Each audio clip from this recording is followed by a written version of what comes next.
দর্শক আপনাদের স্বাগত Walton smart fridge presents TVS ইনসাইটে। আমি আপনাদের সাথে আছি যেমুন্নেসা আলো। Start featuring next level. Walton side by side fridge. আমরা আজকে আলোচনা করব যে ইলেকশনের আগে সরকার কি অর্থ সংকটে রয়েছে। তো আমরা বিভিন্ন ইন্ডিকেটর থেকে দেখছি যে সরকার লিকুইডিটি স্ট্রেসে আছে, এজন্য ব্যাংক থেকে অনেক বেশি বড় করছে। তো কেন এই লিকুইডিটি স্ট্রেসটা তৈরি হলো সেটার আমরা বেশ কিছু কিছু কারণ আমরা খুঁজে পেয়েছি। প্রধান যে কারণগুলো সেগুলো আমরা বলছি আজকে, যে সরকারের কিছু আনএক্সপেক্টেড এক্সপেন্ডিচার তৈরি হয়েছে, যেটা যেমন যে 5টি ব্যাংকের যে মার্জার করা হচ্ছে সেটার ক্ষেত্রে 20,000 কোটি টাকা সরকার কিন্তু এখানে দিচ্ছে। তো এই যে 20,000 কোটি টাকা, এটা কিন্তু হিউজ অ্যামাউন্ট, যেটি কিন্তু যখন এই বছরের বাজেটটি করা হয় তখন কিন্তু এই বাজেটে এটি আসলে আগে থেকে প্রজেকশনের মধ্যে ছিল না। তো সে কারণে এটি বাজেটের বাইরের একটি খরচ। অলরেডি সরকার 10,000 কোটি টাকা দিয়েছে, আরও 10,000 কোটি টাকা দিতে হবে। শুধু এখানে যে 20,000 কোটি টাকা তা নয়, এছাড়া বাংলাদেশ ব্যাংক আরও 9টি নন ব্যাংক ফাইন্যান্সিয়াল ইনস্টিটিউশন কিন্তু লিকুইডেশনে দেওয়ার চিন্তা করছে। সেগুলো মার্জার না, সেগুলো একেবারে অ্যাবলিশ করে দেওয়া হবে, লিকুইডেট করে দেওয়া হবে। সেখানেও কিন্তু সরকারের এরকম 35,000 কোটি টাকার মতো লাগবে সরকারের কাছ থেকে। তো সেটারও একটি চাপ আছে। এই মার্জারের কস্ট ছাড়াও কিন্তু সরকার আরও বেশ কিছু আনএক্সপেক্টেড কস্ট আমরা দেখতে পাচ্ছি। যেমন আপনারা দেখবেন যে এই যে এমপিও ভুক্ত স্কুলগুলোর টিচারদের জন্য যে কিছুদিন আগে আমরা আন্দোলন দেখেছি, সেখানে তাদের কিন্তু হাউস রেন্ট বাড়ানোর দাবিটি সরকার মেনে নিয়েছে, সেটির একটি কস্ট বার্ডেন রয়েছে। এরপর এই যে গভর্নমেন্ট এমপ্লয়িজদের জন্য যে নতুন পে স্কেল করা হয়েছে, যদিও সেটা এখন ইমপ্লিমেন্ট করা হয়নি, কিন্তু খুব শীঘ্রই সেটি জানুয়ারি থেকে ইমপ্লিমেন্ট করা হতে পারে বলে ধারণা করা হচ্ছে। সেটিও কিন্তু সরকারের কস্টের উপর একটি বড় প্রেশার, যেগুলো কিন্তু আসলে আগে থেকে অ্যাজাম্পশন করা যায়নি বা বাজেটে এগুলো ছিল না। তো এই রিজনগুলো আবার যখন কোন সময়ে আসলে এই আনএক্সপেক্টেড ব্যয়গুলো আসছে, যেই সময় আমাদের ওভারঅল ইকোনমির যে অবস্থা, আমাদের ইকোনমি খুব খারাপ অবস্থার মধ্যে দিয়ে যাচ্ছে, যে কারণে আমাদের রেভিনিউ আর্নিং অনেক কমে গেছে। আমরা যদি দেখি যে এই বছরের এই বছরে এই পর্যন্ত 5 মাসে আমরা রেভিনিউ শর্টফল রয়েছে প্রায় 24,000 কোটি টাকা। তো সরকারের যে এই যে লিকুইডিটি স্ট্রেস, এটা রেভিনিউ শর্টফলের মধ্যে যে আনএক্সপেক্টেড ব্যয়গুলো বেড়েছে সেটি একটি কারণ রয়েছে। এবং এছাড়া আমরা দেখতে পাই যে আমাদের যে অ্যানুয়াল ডেভেলপমেন্ট ব্যয়, যেটা সরকারের এডিপি ইমপ্লিমেন্টেশন, বিভিন্ন সরকারি প্রজেক্টগুলোর যে ইমপ্লিমেন্টেশন, সেগুলো কিন্তু অনেক স্লো ডাউন হয়েছে। আমরা যদি দেখি হিস্ট্রির মধ্যে এই যে FY26-এর প্রথম 6 মাসে যে এডিপি ইমপ্লিমেন্টেশন, সেটি কিন্তু হিস্ট্রিতে লোয়েস্ট, মাত্র 25,000 কোটি টাকা ইমপ্লিমেন্টেশন হয়েছে। অর্থাৎ এত আমাদের এই যে লো এডিপি ইমপ্লিমেন্টেশন, সেটিও কিন্তু আমাদের ইকোনমিক সিচুয়েশনে, আমাদের যে লো রেভিনিউ আর্নিংয়ের কারণও কিন্তু এটি একটি কারণ। এবং কারণ সরকারের যখন প্রজেক্ট ইমপ্লিমেন্ট হয়, সেটার সঙ্গে কিন্তু প্রাইভেট সেক্টরেরও অনেক ব্যবসা এটার সঙ্গে জড়িত থাকে। বিভিন্ন কন্ট্রাক্টররা এটার সঙ্গে এলসি খোলেন, তারা প্রোডাক্ট সাপ্লাই দেন। তো যখন সরকারের ইমপ্লিমেন্টেশন স্লো হয়, তখন প্রাইভেট সেক্টরের বিজনেসও কিন্তু অনেক স্লো হয়। তো সেটার কারণে আমরা দেখতে পাই যে আমাদের রেভিনিউ অনেক কমে গেছে, যে কারণে আমরা দেখতে পাই যে সরকারের একটা লিকুইডিটি চাপ তৈরি হয়েছে। তো লিকুইডিটির যদি প্রেশার হয়, তাহলে আসলে কি সমস্যা, যেটি প্রধান জিনিস দেখি আমরা, যে সরকার ব্যাংক থেকে অনেক বেশি বড় করছে।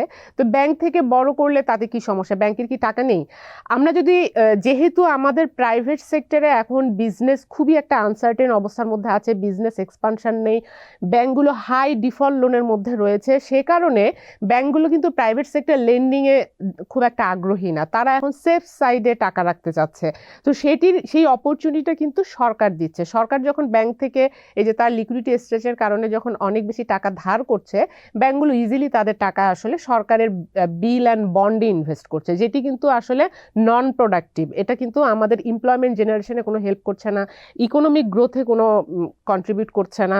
তো এটি হচ্ছে একটি মানে আমাদের একটি নেগেটিভ সাইড। এছাড়া সরকার যেহেতু ট্রেজারি বিল বন্ডে ইনভেস্ট করছে, যে কারণে আমরা দেখি যে ট্রেজারি বিল বন্ডের রেট কিন্তু আবার বাড়তে শুরু করেছে। আমরা কয়েক মাস আগে দেখেছিলাম যে ট্রেজারি বিল বন্ডের রেট আমাদের পলিসি রেট যে 9%, 10% এখন আমাদের পলিসি রেট আছে, অর্থাৎ বাংলাদেশ ব্যাংকের যে পলিসি রেট সেটি নিচে নেমে এসেছিল, সিঙ্গেল ডিজিটে নেমে এসেছিল। কিন্তু আবার আমরা দেখি যে এটি নভেম্বর থেকে আবার বাড়তে শুরু করেছে, বা অক্টোবর থেকে বাড়তে শুরু করে ডাবল ডিজিট হয়েছে, এবং এটি অলরেডি 11%। অর্থাৎ আপনি যদি এক বছরের যে দেখি, আমরা বিলস অ্যান্ড বন্ড দেখি, সেইগুলো কিন্তু আমরা দেখতে পাচ্ছি যে নিয়ারলি 11% হয়েছে। যেখানে ব্যাংকগুলো কিন্তু এখন যে লেন্ডিং, যদি প্রাইভেট সেক্টরে লেন্ডিং করে সেখানে কিন্তু 11.5 থেকে 12%-এর মধ্যে লেন্ডিং করছে। অর্থাৎ আপনার যে ট্রেজারি বিল বন্ডের এক বছরের রেট 11%-এর কাছাকাছি, এবং এর চাইতে যে আরো বেশি 3 বছর 5 বছর সেটি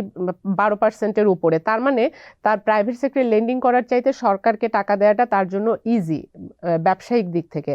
তো সেটার ফলে যেটা হচ্ছে যে তারা প্রাইভেট সেক্টরে লেন্ডিং করতে আগ্রহ হারিয়ে ফেলছে। এ কারণে প্রাইভেট সেক্টরের বিজনেসগুলো তারা কিন্তু খুব বেশি লোন পাবে না, একটা স্পেসটা অনেক শ্রিঙ্ক করে যাবে। তো এটার ফলে সরকার যখন আবার তার লিমিটের বাইরে বড় করবে, তখন যেটা হয় যে আমাদের ইনফ্লেশনের উপর একটা ইম্প্যাক্ট পড়ে। এখন যে সরকার লিকুইডিটি স্ট্রেসে আছে, সেটি কি অলরেডি তারা তাদের লিমিট ক্রস করে গিয়েছে? না, সেটা যদি আমরা দেখি যে এই যে এই ফিসক্যাল ইয়ারের FY26-এ যদি আমরা দেখি যে প্রথম 5 মাসে তাদের 25,000 কোটি টাকা বেশি তারা ব্যাংক থেকে বড় করেছে, এবং এটি এখন বড়োইং আছে প্রায় 35,000 কোটি টাকা। অর্থাৎ আগের বছরের যদি একই সময়ে দেখি, তার চাইতে 25,000 কোটি টাকা এখন বেশি রয়েছে। কিন্তু সরকারের বাজেটে যে ব্যাংক থেকে বড় করার টার্গেট ছিল কিন্তু 1,04,000 কোটি টাকা। তার মানে কি, আমার 34,000 কোটি টাকা কিন্তু বাজেটের সিলিংয়ের চাইতে অনেক নিচে আছে। কিন্তু সরকার ধারণা করছে যে সামনের দিনগুলোতে যেহেতু ইলেকশন সামনে আসছে, ইলেকশনের আগে কিন্তু সরকারের অনেক ধরনের ব্যয় বেড়ে যায়। ইলেকশন হওয়ার জন্য যে প্রস্তুতি, সেটার জন্য অনেক বড় একটি খরচ রয়েছে। তো এই কারণে সরকার মনে করছে যে সামনের দিনে তাদের বরোইং অনেক বেড়ে যেতে পারে, যে কারণে তারা মনে করছে যে তাদের যে 1,04,000 কোটি টাকার যে লিমিট, সেটি এখন আরো রিভাইজ আপ করার চিন্তা ভাবনা করছে। যেটি আমরা দেখেছি যে প্রাইমারিভাবে 1,17,000 কোটি টাকার কথা চিন্তা করা হয়েছিল নভেম্বরের একটি মিটিংয়ে, কিন্তু এটি ফাইনাল কিছু না। বাট যেটি হলো যে সরকার এটি বাড়ানোর চিন্তা করছে। তো বাংলাদেশ ব্যাংক যেটি বলছে, যেহেতু এখনো লিমিটের মধ্যে রয়েছে, বাংলাদেশ ব্যাংক যখন ইনফ্লেশনটাকে কিভাবে তারা কমিয়ে রাখবে সেটার জন্য যে মনিটারি পলিসি দেয়, সেখানকার যে লিমিট দেয়, সেই লিমিটের মধ্যে যখন সরকারি বরোইংটা থাকে, তখন কিন্তু তারা ইনফ্লেশনের উপর রিস্ক দেখে না। বাট আমরা যদি দেখি যে গ্রোথের দিক থেকে হয়তো অ্যামাউন্টে এটি এখনো লিমিটের মধ্যে রয়েছে, কিন্তু আমরা যদি গ্রোথ দেখি যে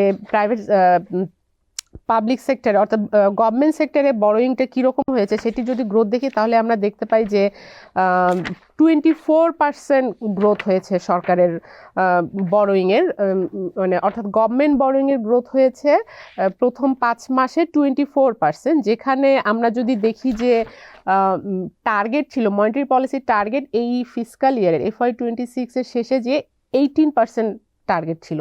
তো 18%-এর চাইতে ক্রস করে কিন্তু 24% হয়েছে, অলরেডি সেটি ক্রস করে গেছে। তার মানে এটি ইনফ্লেশনের উপর একটি রিস্ক আছে। এবং অন্যদিকে আমরা যদি প্রাইভেট সেক্টর ক্রেডিট গ্রোথ দেখি, সেটি কিন্তু সরকারের যে বাংলাদেশ ব্যাংকের মনিটারি যে টার্গেট ছিল, সেটি ছিল 8%। অর্থাৎ 8% হলে তাদের এক্সপেক্টেড যে জিডিপি গ্রোথ সেটি হওয়া সম্ভব, সেটি কিন্তু আমরা দেখতে পাই যে এই টার্গেটের চাইতে অনেক নিচে, 6%, 6.23%-এ রয়েছে অক্টোবর পর্যন্ত। তো তার মানে দেখা যাচ্ছে যে সরকার অনেক বেশি বড় করছে, কিন্তু প্রাইভেট সেক্টরে বড় হচ্ছে না। তার মানে প্রাইভেট সেক্টর ব্যবসা এক্সপানশন হচ্ছে না।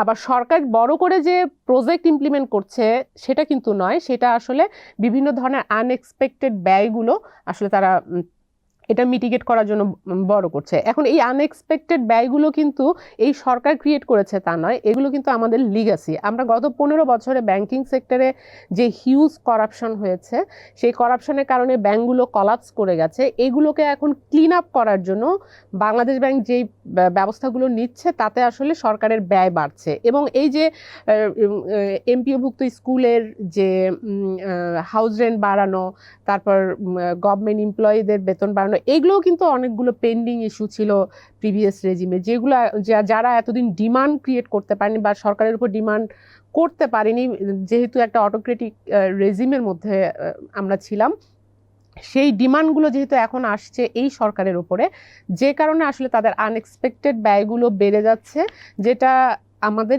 ইনফ্লেশন, যেটি আসলে একটা বড় কনসার্ন, যেটি কিছু আমরা দেখেছি কয়েক মাস ধরে কিন্তু ইনফ্লেশন কমছে।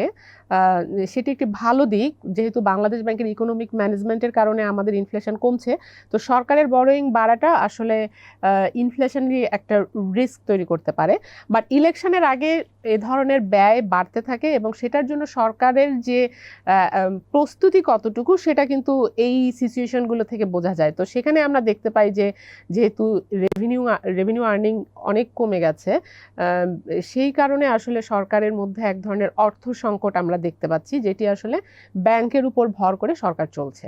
তো এই ছিল আজকে আলোচনার বিষয়। দর্শক, আমাদের সঙ্গে থাকবার জন্য আপনাদেরকে ধন্যবাদ, এবং আমাদের প্রোগ্রামটি যদি ভালো লাগে তাহলে লাইক দিবেন, শেয়ার করবেন।